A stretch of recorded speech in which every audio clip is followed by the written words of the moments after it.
오늘은 부처님께서 게으르지 말고 부지런히 정진하라 하는 이런 말씀이 계셨는데요. 거기에 대해서 말씀을 좀 드리겠습니다. 8대 성지 가운데 바이샬리라고 하는 데가 있습니다. 부처님이 태어나신 곳이 룸비니, 부처님께서 도를 이루는 곳이 보드가야, 부처님께서 처음 설법하신 곳이 사르나트, 부처님께서 열반이 되신 곳이 쿠시나가라. 이걸 우리가 4대 성지라 그러죠. 그 다음에 부처님께서 교화를 하셨던, 오래 머무시면서 교화 활동을 많이 하셨던 4곳을 첨가해서 8대 성지라 그래요. 첫째가 왕사성, 라자그라.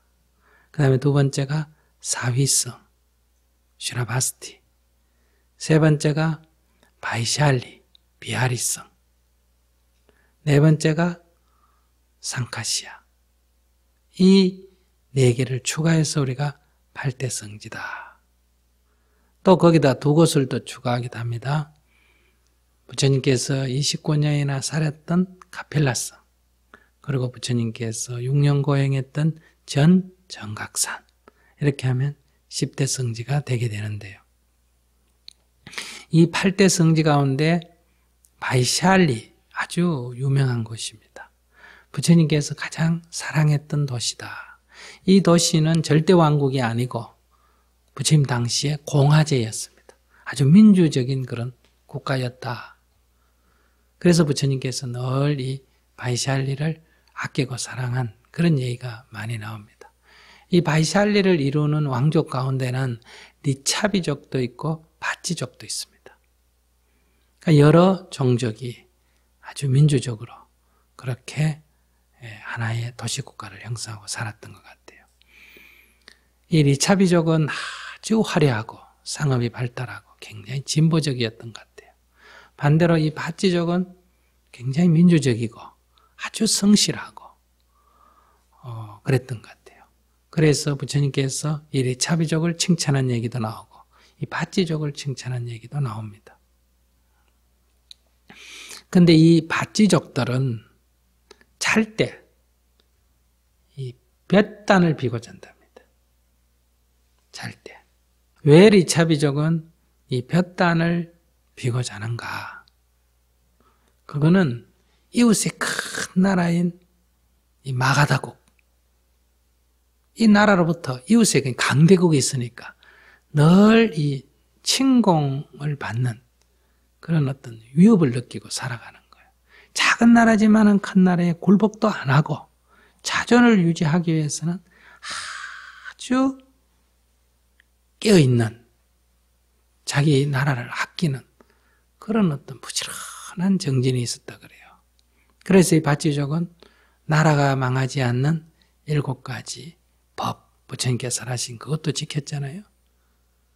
그러듯이 이 사람들이 볕단을 베고 잔 이유는, 즉 볕단을 베고 잤다는 건 뭐예요? 잠을 적게 잤다는 얘기입니다. 이것이 상징하는 바는. 그러니까 우리가 이 인도에서 깃털을 넣은 베개를 베고 잤다, 이 말은 생활이 굉장히 호화스럽다는 거예요. 깃털을 넣은 베개를 베고 해가 뜨도록 잤다. 이것은 게으름을 상징합니다. 아시겠습니까? 그 다음에 볏짚을 베고 자고, 이 말은 볏짚을 베고 해가 뜨도록 안 잔다는 거예요. 이거는 일찍 일어난다. 늦게 자고 일찍 일어난다는 거예요. 이것이 뭘 상징하느냐? 불방일, 게으르지 않고 부지런함을 상징한다, 이런 얘기예요. 왜 그렇게 했느냐? 그들은 그렇게 부지런하지 않으면 벌써 이웃나라 강대국에게 먹히고 마른 거예요. 그런데도 이 작은 나라, 작은 종족이 그 강대국에 먹히지 않고 아주 부유한 행복한 나라를 이룰 수 있었던 것은 그들이 굉장히 근면했기 때문이다. 그리고 부지런했기 때문이다. 마치 요즘 세계에서 스위스 같이, 스위스는 전쟁에 휘말리지 않고 강대국들 속에, 강대국이 누구예요? 한쪽에는 독일이고 한쪽에는 프랑스고 한쪽에는 이탈리아하고. 이 세 나라가 시간을 두고 유럽 대륙을 제패하지 않습니까? 그죠? 로마가 유럽을 제패했죠. 나폴레옹이 유럽을 제패했죠. 히틀러가 제패했죠. 이런 걸 보면 늘 그 틈바구니 속에서 살아간단 말이에요. 그러나 그들은 아주 그 자존심이 강하고 그렇기 때문에 수백 년 동안 평화를 유지하고 경제적인 부를 유지하고 살지 않습니까? 자연 조건은 사실은 악한 편입니다. 이런 것은 근면하고 성실하고 부지런히 했기 때문에 그렇다. 마치 밭지족이 그런 것 같아요. 그래서 부처님께서 이 밭지족을 항상 칭찬했던 거예요. 그런데 부처님께서는 이 밭지족을 칭찬하면서 그들이 뱃단을 베고자 하는 그 정신, 우리도 이 중국 옛날 속담에 이런 비슷한 말이 뭐예요? 와신, 상담 뭐 이런 말도 있잖아. 그죠? 그런 위험을 잊지 않고 항상 경계하면서 이렇게 살아가는 거죠. 우리나라도 지금 비슷하지 않습니까? 주위에 세계에서 제일 큰 나라, 소위 4대 강국이라고 하는 경제력, 군사력 1위인 미국과 잠재적 최대 인구국에다가 미국이 경쟁국가인 중국에다가 경제력 2위인 일본에다가 군사력 2위인 러시아라도 이 네 나라가 우리 주위에 있죠. 우리는 이 네 나라로 인해서 이미 100년 동안 고통을 겪었지 않습니까? 한 번은 미국과 일본이 짝짝꿍이해서 우리나라가 일본을 차지하고 미국은 필리핀을 차지하고 이 소위 카사라테프트 협약이죠. 그 다음에 미국과 러시아가 또 협의를 해서 38선을 갈라가 한쪽을 차지하고 이제 남은 게 미국하고 중국이었대요. 또 지금 북한 핵 문제로 갖고 대립하는 것 같지만 앞으로 어떻게 또 협상할지 모르겠죠. 북한 핵을 완전하게 폐기를 중국이 한다면 북한 관리를 중국이 해도 좋다. 미국이 이렇게 나올 가능성도 있다 이 말이에요. 이렇게 되면 이제 우리는 통일이 아주 어려워진다.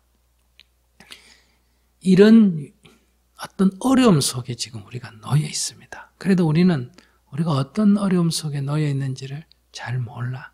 과거 100년의 역사를 돌아보면서 우리가 수급하니, 교합하니, 친너파니, 친청파니, 친일파니 이렇게 논쟁을 하면서 결국은 이 강대국의 분할 정책에 휩쓸려 가지고 식민지를 겪고 또 분단의 아픔을 겪었지 않습니까? 원래가 국권을 상실한 을사보호조약이 체결된 지 100년째고 또 남북이 분단된 지 60년째가 된다는 거예요. 그러나 우리는 바로 이런 나라를 되찾고 자주 독립국가를 건설하고 그리고 남북이 하나 되는 통일로 나아가기 위한 그러한 과제를 달성하려면 정말 국민이 단합하고 정파나 개인의 이익을 좀 뛰어넘고 경제가 좀 이렇게 여유가 있다고 해서 더 방만하지 말고 더욱더 노력을 해야 되는데 돈 쓰기 바쁘고 조금 힘든 일은 안 하려고 그러고 외국인 노동자 데려서 하려고 그러고 돈 좀 안 벌린다고 공장은 다 외국으로 가져가고 북한에는 내동포고 굶어 죽는다 해도 사란톨도 지원하는 거를 꺼리고 배가 남아가지고 이쪽에는 폐기 처분한다 그러고 저쪽에는 배가 없어가지고 고기를 못 잡고 어장을 전부 중국에다 내주고 어떻게 보면 참 어리석기 이를 데가 없단 말이에요. 이게 우리의 현주소예요. 만약에 우리가 이렇게 살았으면 이 밭지족처럼 이 독립성을 유지하기가 어렵습니다. 이제는 우리가 머리를 딱 맞대가지고 미국 친한 사람은 미국을 설득해서 우리 민족의 통일로 가도록. 중국하고 친한 사람은 중국 사람을 설득하고, 일본하고 친한 사람은 일본 사람을 설득하고, 북한 사람하고 친한 사람은 북한 사람을 설득을 해서 남북이 화해하고 통일로 나아가도록, 미국이 한반도에서 어떤 경우에도 전쟁을 일으키지 않도록, 중국이 한반도를 넘보지 않도록, 일본이 과거사를 반성하도록, 북한이 핵 문제를 갖고 이렇게 한반도의 위기를 조성하지 않도록 오히려 이렇게 설득을 하고 이렇게 힘을 모아서 화해와 협력의 길로 나아가고 통일의 길로 나아가야 된단 말이에요. 근데 지금 우리 그렇지 않지 않습니까? 그래서 이제 우리는 부처님처럼 먹는 걸 좀 적게 먹어야 됩니다.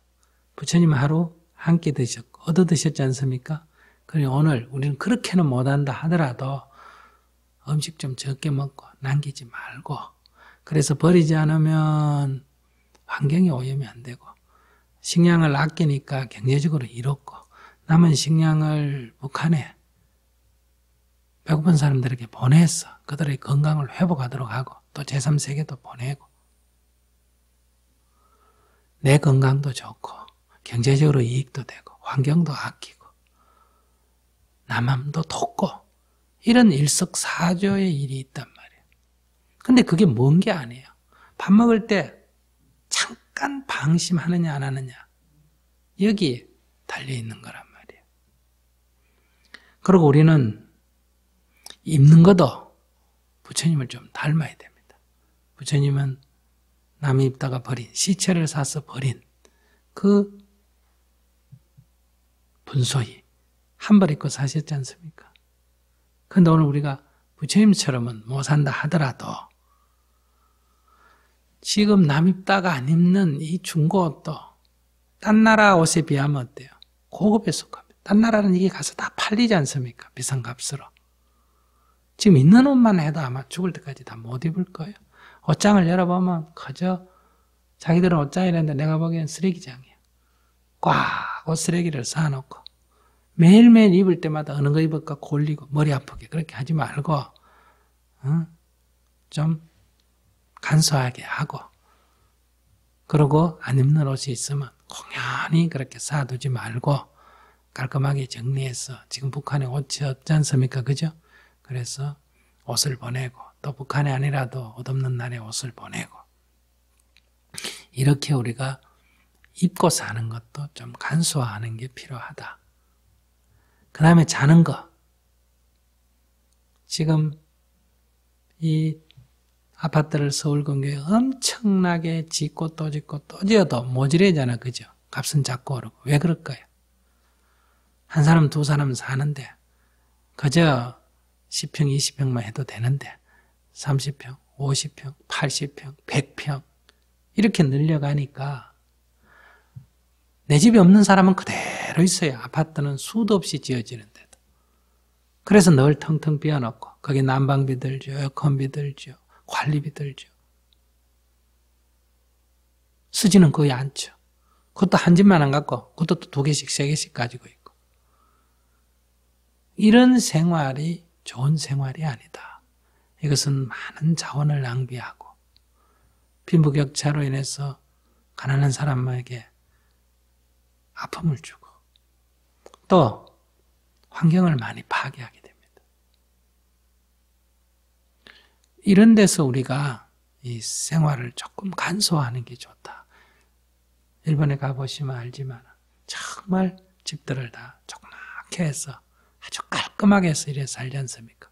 오늘 우리들이 이 소비 풍조는 우리보다 경제력이 3배, 4배 되는 일본을 능가하고 있는 거예요. 그렇기 때문에 이 허장성세예요. 거품이단 말이에요. 그러니까 늘 경제적인 위기에 봉착해 있는 거예요. 알뜰해야 된다. 그런 데서 우리가 의식주 생활을 좀 간소하게 가는 게 필요하다. 오히려 전기도 좀 아껴 쓰고 그 전기를 북한에 보내서 전기 없는 사람도 좀 쓰게 하고 옷도 좀 보내고 이렇게 해야 됩니다. 그런데 우리 마음속에는 적대의식만 가득해 있단 말이에요. 이런 데서 꼭 북한뿐만 아니라 그건 우리 민족이니까 그렇다 치고 그걸 넘어서서 우리가 인류 전체에서 이 자원을 한쪽에서 넘어서서 한쪽에는 없어서 못 쓰는 그 사람들에게 나눠 가져야 하고 또 지금 우리가 많이 쓰게 되면 미래 세대는 쓰레기만 남게 됩니다. 그래서 우리가 아껴 써서 미래 세대도 우리 자손들도 영원히 지속적으로 쓸 수 있도록 남겨둬야 한다. 이런 데서 우리는 이 바이샬리 사람들이 바치족들이 볕단을 베고자 하는 그런 불방일, 근면한 이런 삶을 본받아야 된다. 부처님께서는 이런 말씀을 하시면서 상가가 바로 이런 정신으로 살아가야 된다. 수행자가 이런 정신으로 살아가야 된다. 이렇게 말씀을 하셨습니다. 이 상가 얘기가 나와서 한 말씀 더 드린다면 어느 날 아난다 존자가 부처님께 이렇게 여쭙습니다. 부처님, 좋은 벗은, 좋은 도반은 우리가 해탈로 나아가는 이 수행의 길에 있어서 절반은 되겠죠. 좋은 도반과 함께 한다는 건 수행의 반은 된다고 말해도 안 되겠습니까? 아난다 존자는 자기가 그런 말을 하면서 조금 자기가 과장을 하나 부처님이 그걸 너무 높이 평가한다고 생각할까 이런 마음에서 이렇게 말씀을 드렸어요. 그런데 부처님께서 아니다. 아난다야. 그런 말을 하지 말아요. 좋은 벗은 수행하는 데 있어서의 좋은 도반은 수행의 전부다. 이렇게 말씀하셨어요. 여기서 좋은 도반이란 건 누구를 말합니까? 바로 상가구승을 말합니다. 아시겠습니까? 그냥 뭐 친구들 이런 얘기가 아니에요. 여기서 말하는 좋은 벗은 상가구승을 말합니다. 그러니까 불법성 삼보에 귀의한다 할 때 이 승보가 얼마나 중요한가를 말하는 거예요. 여러분들은 승보를 그냥 스님들이다. 사제계급 같은 스님들이다. 이래 생각하니까 여러 가지 마음에 안 드는 것도 많이 있으니까 뭐라 그래요? 삼보에 귀의하지 말고 이보에만 귀의하자. 이런 말을 하는데 그건 옳지 않는 말입니다. 우리가 스스로 깨달으니 부처님과 또 우리를 깨닫게 해주는 부처님의 가르침과 그 가르침을 듣고 깨달으니 이게 승이거든요. 이 승보가 있어야 우리에게 희망이 있는 거예요. 안 그러면 부처님만 깨닫고 우리는 못 깨닫는 결론이 나온단 말이에요.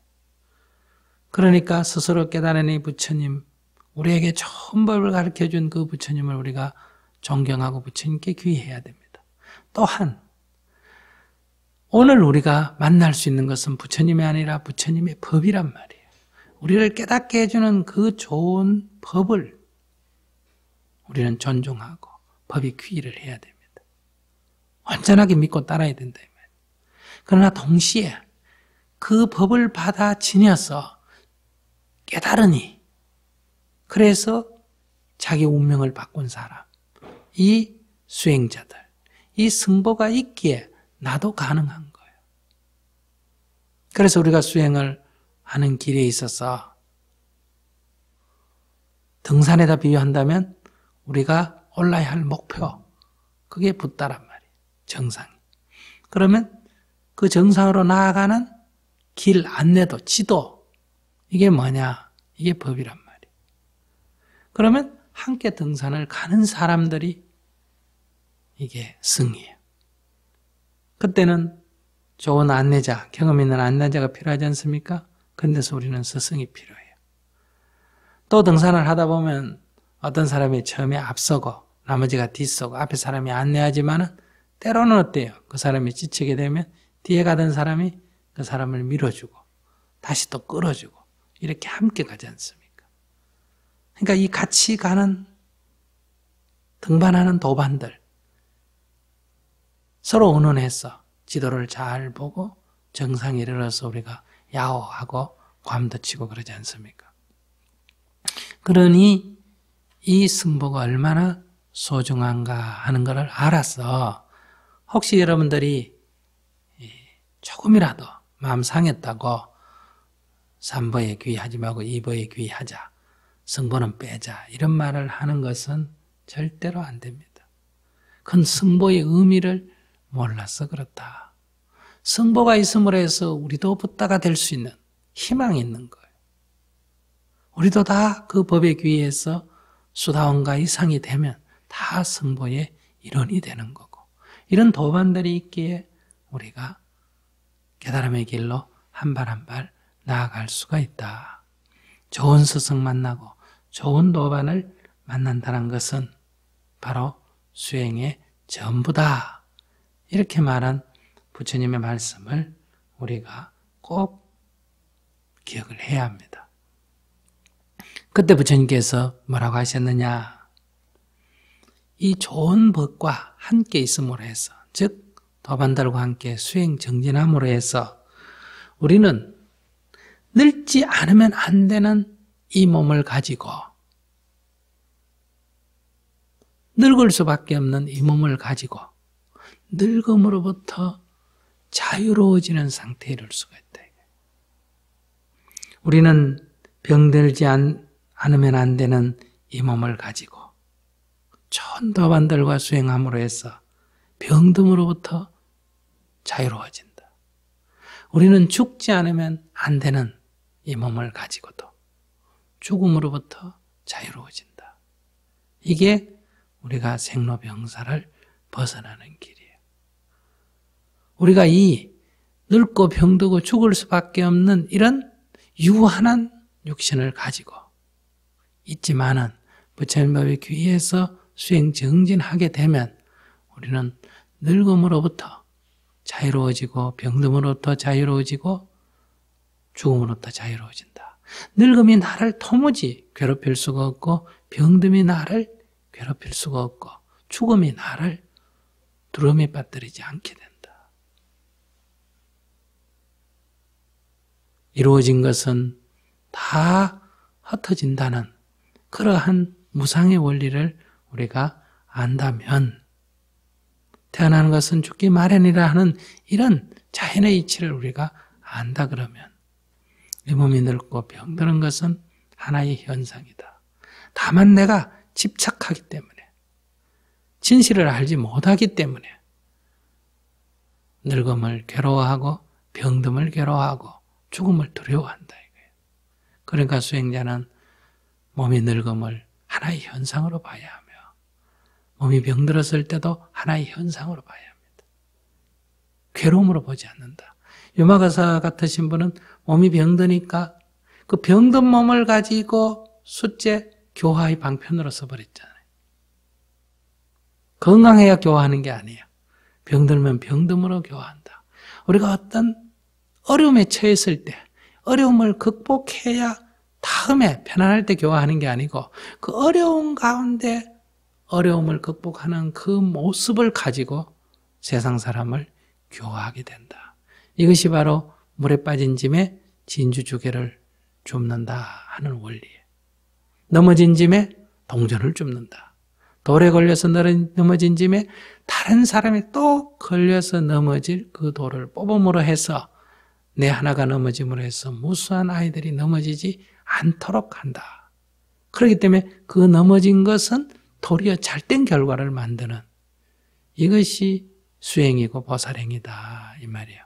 그래서 우리가 이 법에 귀의하고 좋은 도반들과 우리가 힘을 모아서 이렇게 함께 정진해 나감으로 해서 이 땅을 정토화시킬 수 있고, 바로 이 어려운 가운데서, 즉 지금까지 우리가 비난했던 친일파, 친미파, 친중파, 친러파, 친북파, 이게 나쁜 게 아니고 이 사람들이 머리를 맞대면 어때요?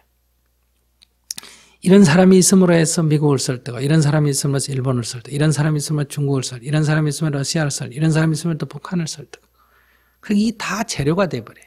아까 밭에서 모서는 돌멩이라고 버림받던 것들이 이제는 공사장에 와서 어때요?